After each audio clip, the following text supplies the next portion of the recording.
Here's a question for you all.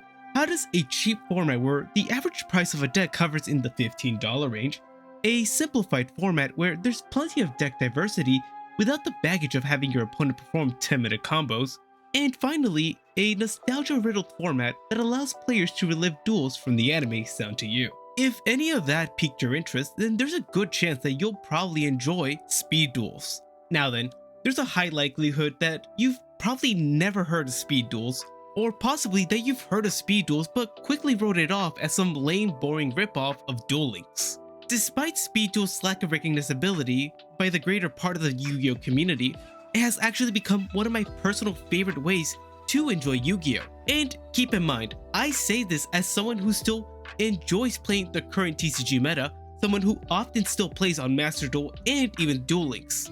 So you can rest assured that when I say Speed Duels is actually a really fun and interactive format, that you know that it's coming from someone who genuinely enjoys the Yu-Gi-Oh card game and not some disgruntled Yugi boomer who's tired of all these dang summoning mechanics ruining the game. Now then, before I can actually get into explaining why exactly I think Speed Duels is so great, I first need to break down all the rules of the format. But if you're already familiar with all the rules of Speed Duels, then just skip ahead to this timestamp. But before we get started today, I'd like to ask you guys to please leave a like and consider subscribing. It's simple, easy, and helps create a such myself tremendously. Without further ado, let's get into it. So, what should you know before playing Speed Duels? Well, first off, Speed Duels are quite similar to the TCG, with a few key differences. The first key difference to take note of is that in Speed Duels you start off with 4,000 life points as opposed to 8,000. Another key difference is that instead of having a 40 to 60 card deck like in the TCG, this instead is cut in half for Speed Duels. So in Speed Duels you'll instead have a 20 to 30 card deck. Now then, as for the extra deck and the side deck, instead of having a 15 card maximum, you now have a 6 card maximum for both of them. And finally, the last key difference is the fact that there's no main phase 2 in Speed Duels. And with that, we've covered the basic idea and rules behind Speed Duels. Now let's move on to exploring how exactly the field differs from the TCG. Just like in the TCG, you're gonna have the monster zone, the spell and trap card zones, your field zone, graveyard, deck, and extra deck zones. Now, the big difference here is the fact that instead of having a 5 monster and 5 spell and trap card zones, that's gonna get now reduced to 3 and 3. Currently, there is no pendulum zones nor extra monster zone, but they can be added in future renditions of the format. Now then, another key thing to bring up about Speed Duels is one of the things that makes it so unique, that being the addition of skills. In case you're unfamiliar as to what exactly a skill is, this refers to a special card that looks like this. This card at the beginning of a duel gets set to the side, and depending on the skill, will be activated or has to be manually activated by the player. Don't worry too much about this because each skill is going to tell you exactly how it functions on the back of the card, and for the most part, they're all very simple. Now, what should you know about skills? Well, for the most part, you can only ever run one skill in your main deck. However, you are allowed to put as many skills in the side deck as you like, that can be interchanged between matches. And finally, the skill doesn't actually take a main deck slot, so if you have a 20 card deck, adding a skill to it's not going to make it a 21 card deck. And finally, the last thing I want to cover before we get into explaining why exactly I think Speed Duels are so great is understanding the ban list behind Speed Duels. So when you look at this, you'll see Limited 1, Limited 2, Limited 3. The Speed Duel ban list works very differently from the TCG ban list. So what does it mean for a card to be limited to 1? What this means is that that card's only allowed to be played at 1 copy, just like in the TCG. However, here's where the big difference lies. Unlike the TCG, if a card's limited to 1, that means you're only ever allowed to play 1 copy of one card that's limited to 1. Let's take as an example. If you wanted to play the card Floodgate Trap Hole, which is limited to 1, and Nightmare Wheel, which is also limited to 1, you wouldn't be allowed to play both of them in the same main deck. You'd have to pick one over the other. Now let's cover the Limit 2. The same concept applies to Limit 2 cards. So let's say for example, you wanted to play the card Allure Darkness and Foolish Burial in a deck.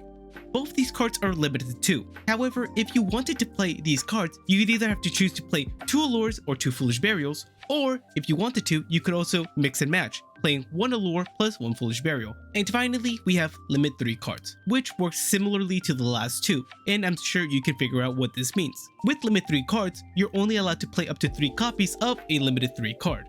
And as well, you're allowed to mix and match Limit 3 cards. So if you wanted to, you could play 1 copy of 3 Limited 3 cards, or whatever ratios you'd like. And that's all there really is to the ban list. As of right now, we don't have any cards that are banned, but that could change in future ban lists. And with that, you now know all the basics of speed duels. As I said, it's not crazy complicated and it's fairly simplified for new players to understand. But with that, we can now move on to explaining why exactly speed duels are so great. As I stated at the beginning of the video, the speed duel format is really simple, at least compared to the modern TCG. The format is slow enough to where you are able to take your time developing your moves while being fast enough to be engaging to play. With the reduced monster zones, lack of extra deck mechanics, and reduced deck size along with hand size, the emergence of crazy combo decks doesn't really happen.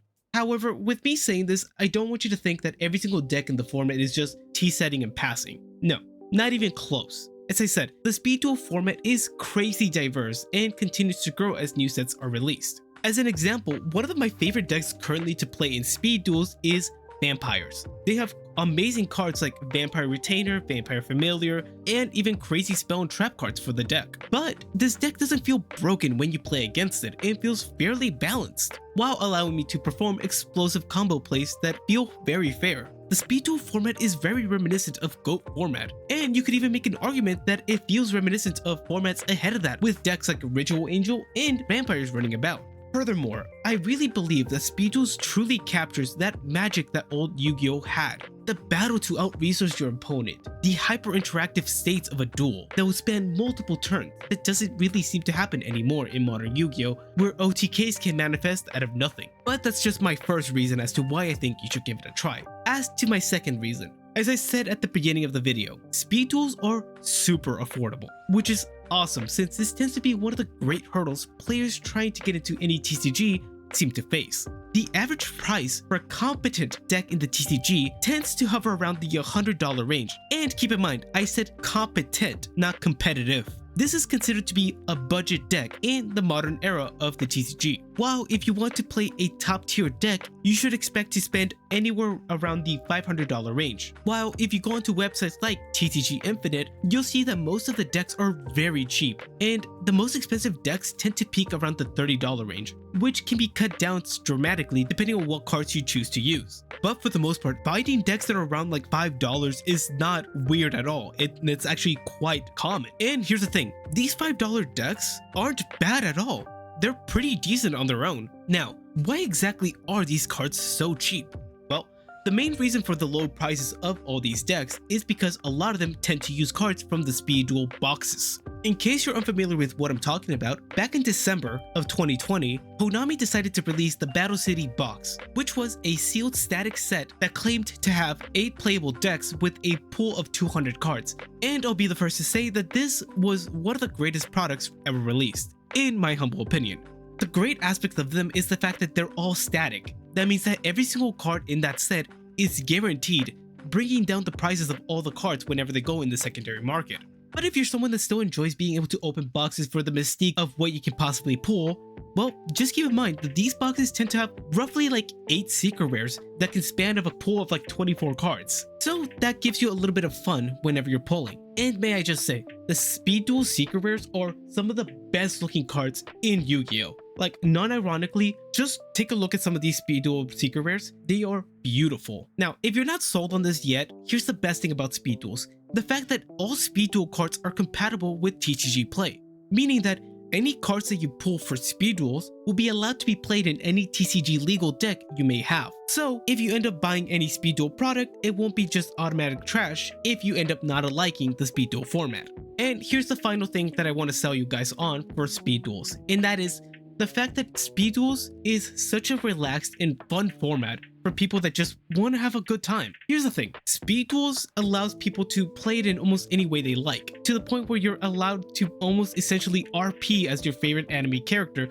with some silly skill that makes any bad strategy function. And I think that's one of the best aspects of Speed Duels. The fact that you don't have to be the best when it comes to Speed Duels, as long as you're having a good time. And even if you were to lose a duel in Speed Duels, at least you'll have a fun time because, well, you got to play the game, as opposed to how it sometimes feels in the modern era. With decks like Kashira running around, when it was legal in the TCG or currently in Master Duel, it feels pretty crappy, I must say, that you have almost no interactions with your opponent because of decks just not allowing you to play the game. Now, when I say this, I'm not trying to say that, oh man, these decks have way too many negates. It's the fact that some decks just inherently break the way you play a game by disallowing you to use key aspects of a mechanic in the game, like the graveyard as an example, or Floodgate decks is just saying that you can use spell cards, you can use trap cards, you can use monster effects. All these things just kind of distill Yu-Gi-Oh into draw the out, which is one of the crappiest feelings to have. Now, as I said earlier, I still love the TCG, but sometimes I do need a break, and that's why I sometimes tend to gravitate towards speed duels. And that's the main reason for this video, to give players an alternative to the TCG whenever it feels too stressful to play where you're not having a good time anymore.